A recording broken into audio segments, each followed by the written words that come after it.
Wat is dit? Wat gebeurt er? Waarvoor? Waarom? Wat is er gebeurd? De schok en het verdriet zijn groot. Een dag na het tragisch ongeluk bij Terholen, waar 3 schoolkinderen uit Axel en een schooldirecteur om het leven kwamen. We staan er uitgebreid en stil in deze Zeeland Nu. Zo worden er massaal bloemen en knuffels neergelegd. En hoe ga je nou om met zo'n groot verlies?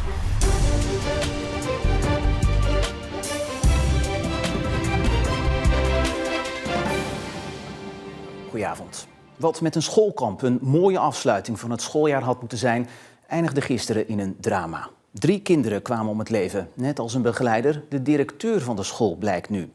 3 andere kinderen liggen nog zwaar gewond in het ziekenhuis. En na de schok van gisteren kwam vandaag het verdriet. Aan de oproep om de vlaggen half stok te hangen op alle Zeeuwse scholen gaven ook bedrijven en inwoners gehoor. Het tragische nieuws hangt als een grauw sluier over Axel. Bij de poort van de school werden gisteren al de eerste bloemen neergelegd. Dat werden er vandaag alleen maar meer. Niemand die het nieuws nog lijkt te bevatten. Wanneer besloot u, ik moet iets doen, ik moet bloemen gaan halen, ik moet hier zijn? Vannacht. Ja, dan word je wakker en dan denk je...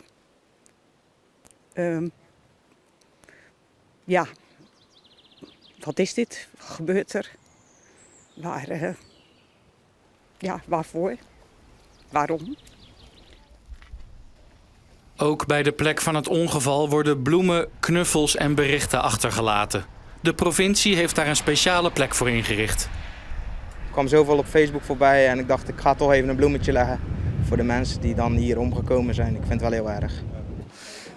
Ik denk als ouder zijn, dan wil je dat bericht ook niet thuis krijgen. Heel heftig ook. En vooral aan de nabestaanden veel sterkte. Ik vind het toch wel emotioneel. Er is een vriendje van Romano ook bij betrokken en daardoor raakt het je toch nog meer. En toen heb ik gehoord via een groepsapp op mijn telefoon dat hij 2 benen gebroken heeft en hoogstwaarschijnlijk in coma ligt. Een klasgenootje van mij, die vriendin, die ligt ook in het ziekenhuis, dus ja. Heftig nieuws ook om dat zo tot je te krijgen, denk ik. Ja, heel erg heftig. En we gaan naar Axel, want daar staat voor ons verslaggever Niels Schuurbies. Ja, Niels, jij bent vandaag de hele dag in Axel geweest. Wat zag je daar allemaal? Woorden schieten tekort om de rouw in Axel te beschrijven. Een dorp in rouw, een dorp in verdriet. Je ziet hier aan de lopende band mensen naar de school komen om stil te staan, om te herdenken, om bloemen achter te laten, om een berichtje achter te laten en om elkaar te troosten, om een arm om elkaar heen te slaan. En dat verdriet, wat hier dus de overhand heeft genomen na de tragische gebeurtenis van gisteren, is hier gewoon voelbaar op straat. Ja, jij staat voor de school. Die was vandaag ook open. Hoe werd daar vandaag stilgestaan bij het verdriet? De school was open, maar het was natuurlijk allerminst een normale dag. De ochtend was ingeruimd voor een bijeenkomst waar ouders met kinderen naartoe konden, waar ze werden opgevangen, onder meer door mensen van de school, maar ook andere hulpverleners. En ook medewerkers van de school konden vandaag weer terecht en hebben ook die tijd gepakt om daar weer steun te zoeken bij elkaar en na te praten, zoals ze dat ook gisteravond hebben gedaan. En verder is het hier bij de school, zoals ik toen net al zei, al heel de dag een komen en gaan van allerlei mensen. Zeeuwse schoolbesturen in heel de kolom hebben besloten de vlag half stok te hangen. Er is meeleven van overal en ik denk dat dat de mensen goed doet. Ik hoop dat de mensen dat goed doet. Wij voelen ons gedragen. Heel Zeeland is in rouw. Het verdriet is zo intens. De verslagenheid is zo groot. Iedereen, zeker hier in Zeeuws-Vlaanderen, iedereen kent elkaar. En ja, het is ook zo invoelbaar. Zo'n schoolkamp, we hebben dat allemaal, onze kinderen zijn op schoolkamp geweest. En het wordt een leuke, onbezorgde tijd te zijn. En dit is geëindigd in één grote nachtmerrie. De allergrootste nachtmerrie die je als ouders of als school kan overkomen. Het raakt iedereen. Iedereen. Ook het personeel, de mensen, de ouders, de kinderen. Het is heel, heel verdrietig. Laten we eerlijk zijn, aan de ene kant voel je dat je niet eens kunt helpen. En toch, het is goed om mee te leven, de mensen te spreken. Ook sterkte te wensen. En ook te luisteren vooral naar wat de mensen tegen je zeggen. Als je vraagt, hoe gaat het in deze omstandigheden? Ja, en dan hoor je echt hartverscheurende verhalen.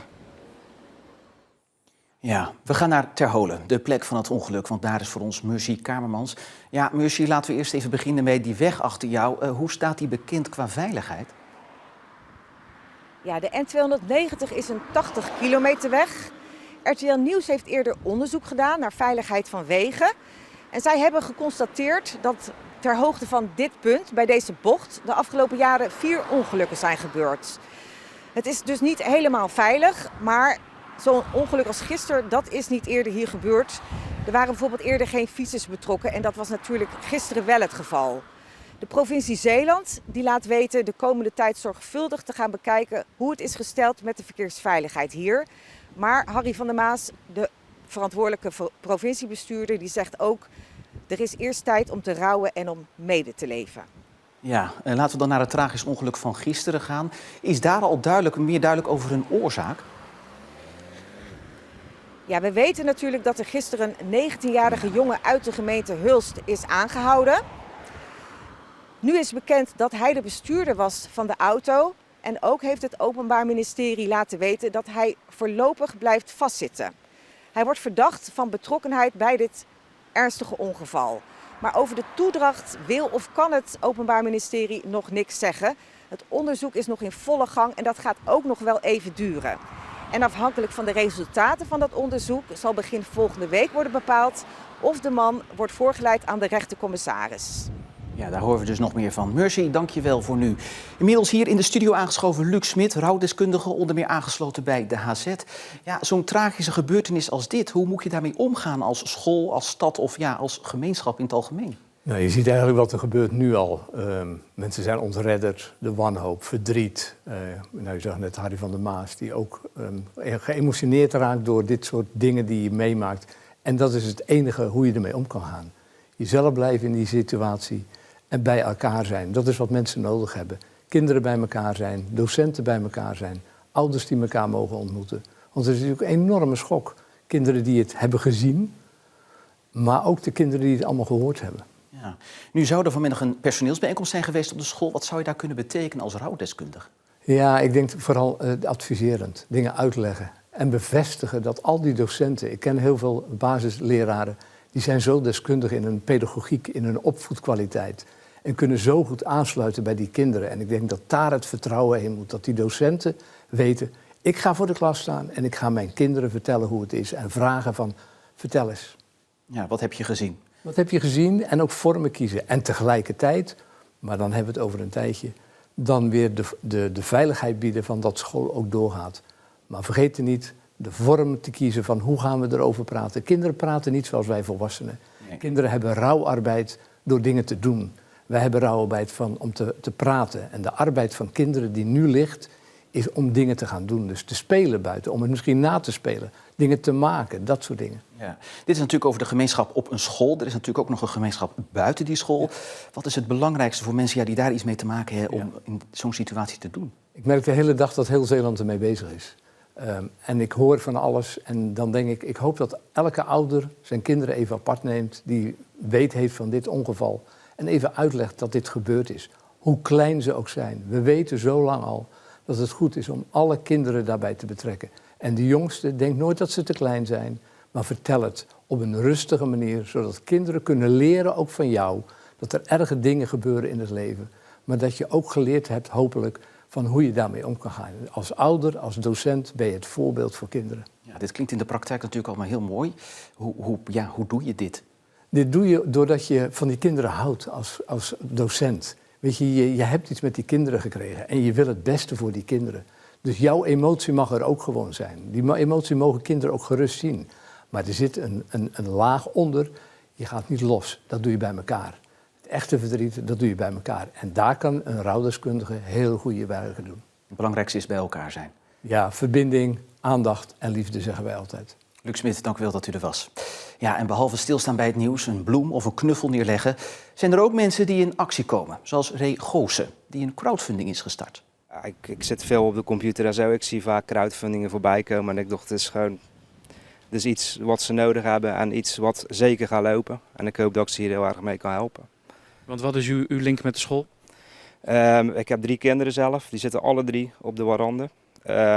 Het zijn vriendjes, vriendinnen. Ze kennen elkaar allemaal. Het is gewoon echt aangrijpend.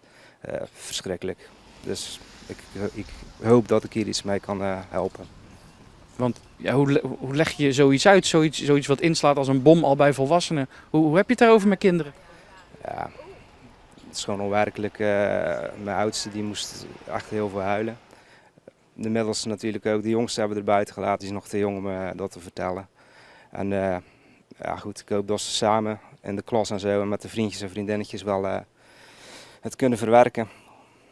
Hoe moeilijk het ook is. Ja. U bent de crowdfunding gestart. Wat hoopt u dat er met de opbrengst kan gebeuren?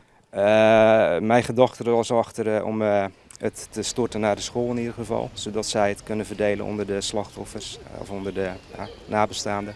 En misschien dat er ook geld genoeg is om misschien iets van een monument op het schoolplein te kunnen maken. En inmiddels is er al bijna €80.000 opgehaald met deze actie. Gaan we tot slot nog in deze uitzending nog even naar Axel, naar Niels. Ja, Niels, hoe zien de komende dagen er in Axel uit en in de gemeente Terneuzen? Die zullen gevuld zijn met herdenken, met samen rouwen en er voor elkaar zijn.